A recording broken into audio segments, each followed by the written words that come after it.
내 이름은 이주인 시게오. 사법을 대신해 세상에 만연한 인두겁을 쓴 악마에게 심판을 내리는 자다. 이런 사명을 지닌 탓일까. 드세요. 따뜻한 차입니다. 감사합니다. 그래서 무슨 일로 절 찾아오셨습니까? 끝없는 한을 품은 사람들이 내 사무소를 찾아오곤 한다. 눈앞에 있는 이 아름다운 소녀 또한 마찬가지다. 제 부모님을 죽인 살인자에게 복수하고 싶습니다. 동그랗고 사랑스러운 눈동자 깊은 곳에서 활활 불타는 검은 불길이 소녀의 분노를 대신 말해주고 있었다.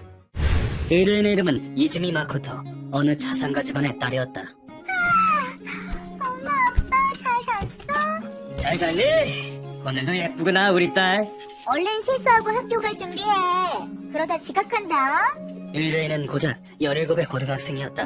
모두에게 존경받는 믿음직한 아버지와 다정하고 아름다운 어머니. 이상한 남자가 접근하거든 아빠한테 일러. 아빠가 참 유난이야 정말. 잘 다녀오렴. 의뢰인은 부모님의 사랑을 듬뿍 받으며 행복한 나날을 보냈었다. 이 행복한 나날이 쭉 이어졌으면 좋겠다고 의뢰인은 생각했다. 엄마 아빠랑 같이 케이크 먹어야지. 그런데 늘 그랬듯 학교에서 돌아온 어느 날 엄마 아빠 나왔어. 의뢰인의 덧없는 소망은 처참하게 부서지고 말았다. 참극은 부친의 비명으로부터 시작되었다. 뭐지?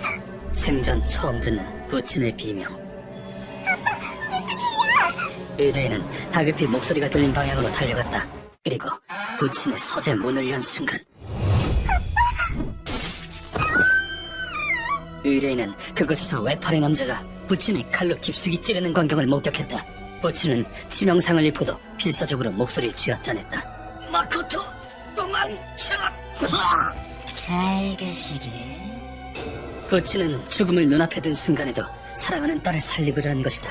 외팔의 남자는 부친에 대해 꽂힌 칼을 쑥 뽑은 후 이런 바보였구나. 운도 지질이 없지. 아니 어쩌면 이것도 운명일지도. 의뢰인을 향해 광기 어린 시선을 던졌다. 부친의 충고에 따라 의뢰인은 남자에게서 도망치려고 했지만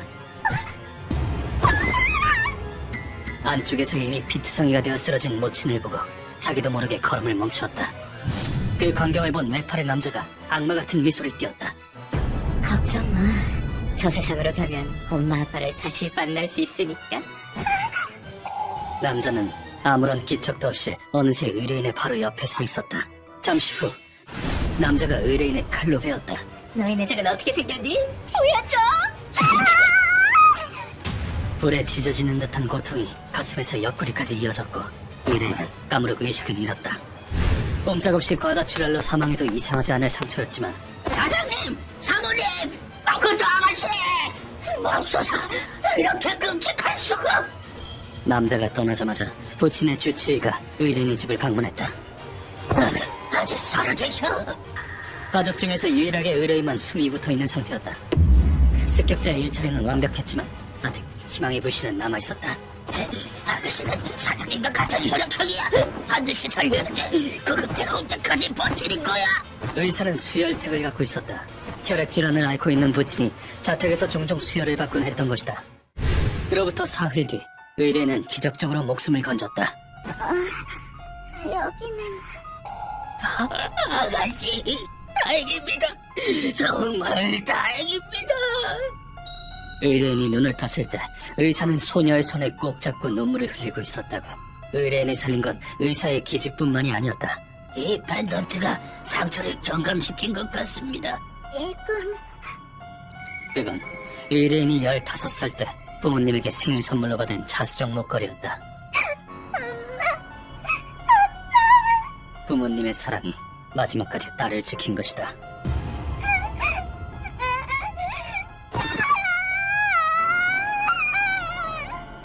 부모님이 세상을 떠난 뒤 의뢰인은 그제야 처음으로 목 놓아 울었다. 그 후 무사히 태어난 의뢰인은 친조부모네 집에 가서 살게 되었다. 너희 집이라 생각하고 편하게 지내렴. 네 할머니, 신세 좀 질게요. 조부모는 의뢰인의 극진히 돌봐주었다. 물론 의뢰인은 그날의 일을, 부모님을 죽인 남자를 결코 잊을 수 없었다. 남아버렸네, 흉터. 아니, 차라리 남아있는 편이 나아. 이 분노를 잊어버려선 안 돼. 몸에 남은 흉터를 볼 때마다 범인을 향한 증오는 갈수록 커져만 갔다. 경찰에게선 아무 연락도 오지 않았다. 결국 의뢰인은 부모님의 유산으로 남자의 행적을 쫓기로 했다. 왜 발의 감격이라고? 시대극이야 뭐야? 농담 아니에요. 전 진지하다고요. 하지만 나이가 너무 어려서일까 탐정은 의뢰인의 얘기를 귀 기울여 듣지 않았다. 그러는 동안 사건의 범인이 잡혔다는 뉴스가 나왔다. 범인은 돈을 훔칠 목적으로 자산가의 집에 들어갔다고 증언했다. 범인이 잡혀서 정말 다행이야. 너가 아니라 이제 그 애들도 편히 잠들 수 있겠어. 아니야. 저 남자가 아니야. 범인은 외팔의 악마란 말이야. 하지만 외파리가 아니라는 점에서 의뢰인은 그가 진범이 아닌 대타임을 알아차렸다. 사건이 해결되었다고 보도된 이상 경찰은 더 수사를 이어나가지 않을 것이다. 저 복수를 대행해줄 사람을 찾고 있는데요. 혹시? 드라마를 너무 많이 본 거 아니야? 의뢰인은 부모님의 원수를 갚아줄 사람을 찾아 뒷세계에 발을 들였다. 뭐 그건 됐고 너 예쁘게 생겼다? 잠깐 뒤로 따라와. 저 어린애한테 뭐 하는 짓이야? 짐승만도 못한 놈 같으니!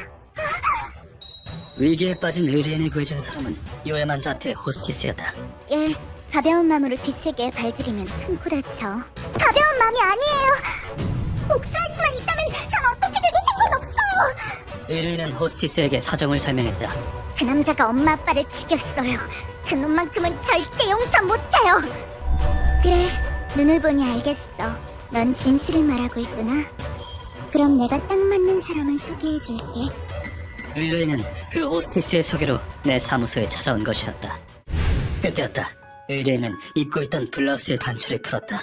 이걸 봐주시겠어요? 맙소사. 가녀린 소녀의 몸에 남은 비스듬한 칼자국은 너무나도 처참했다. 모든 설명을 마친 의뢰인은 바닥에 엎드리고 내게 머리를 조아렸다. 얘기 들었어요. 이준 씨는 대단한 분이시라고. 이렇게 부탁드릴게요. 부모님의 원수를 갚아주세요. 이재미 씨, 그 찢어지는 외침에서 나는 부모님을 사랑하는 의뢰인의 마음을 느낄 수 있었다. 다음 순간 의뢰인은 마치 악기 같은 얼굴로 외쳤다.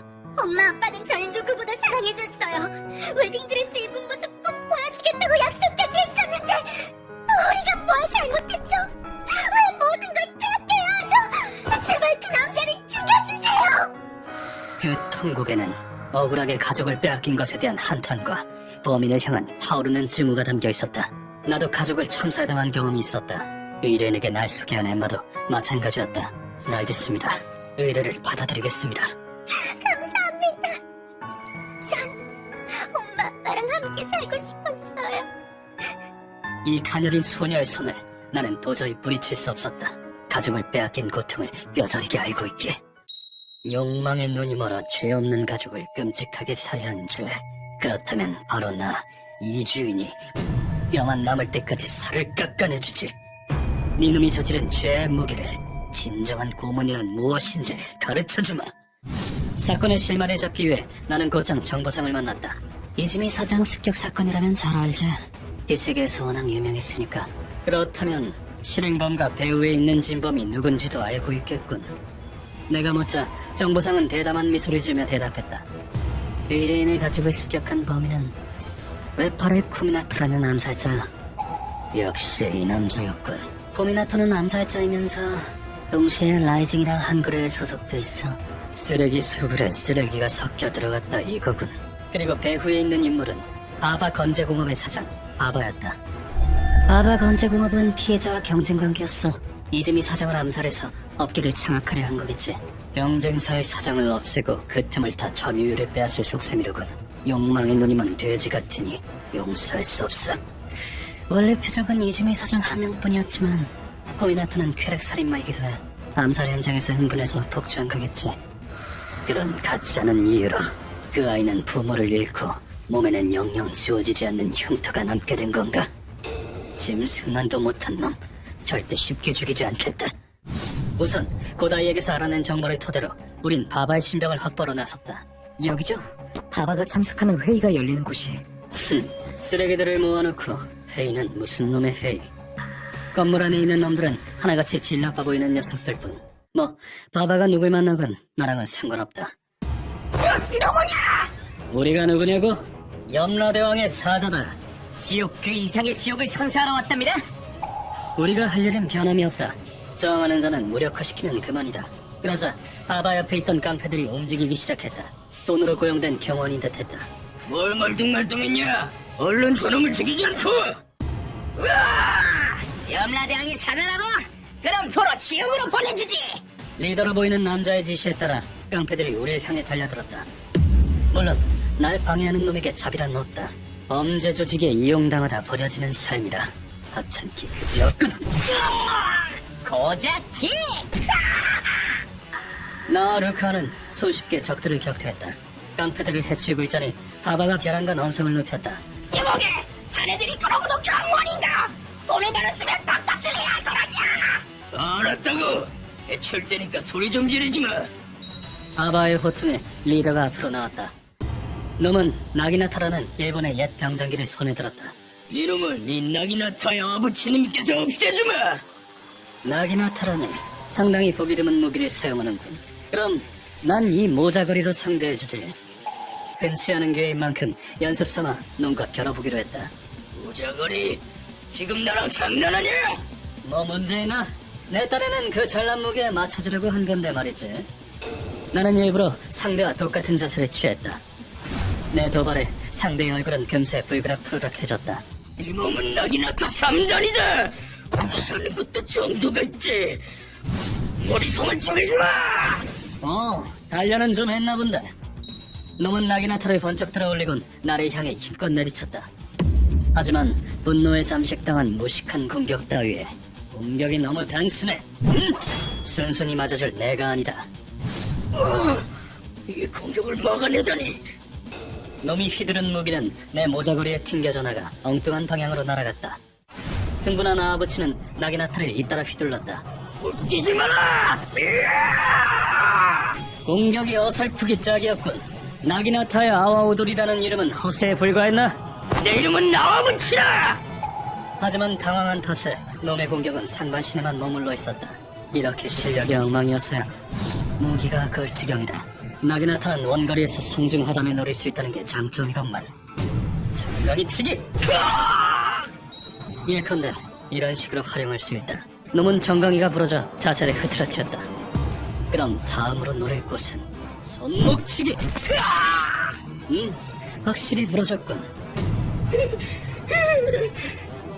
무기의 장점을 활용하지도 않고 자아도취에 빠진 결과가 바로 이것이다.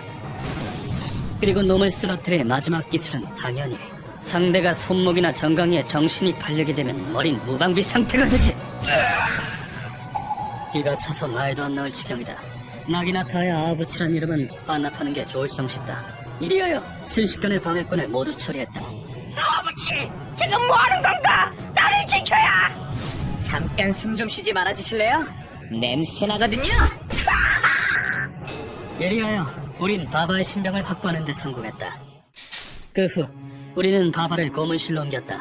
선생님, 준비 다 됐습니다. 수고했다. 그럼 이제 녀석을 깨우지. 놈을 위해 특별히 제작한 침대긴 하지만 계속 퍼질러 자는 꼴을 보고 있자니 슬슬 짜증이 나야 한다. 나는 놈의 복부를 있는 힘껏 발로 찼다. 언제까지 퍼질러 잘 거냐? 이제 그만 일어나. 바바의 목소리는 찌부러진 개구리처럼 한심하게 이를 데 없었다. 이놈들은 누구냐? 너네가 누군지 알아? 난 바바 건재공업의 사장이란 말이다! 눈을 뜨자마자 바바는 꾀꾀거리며 소리 질러댔다.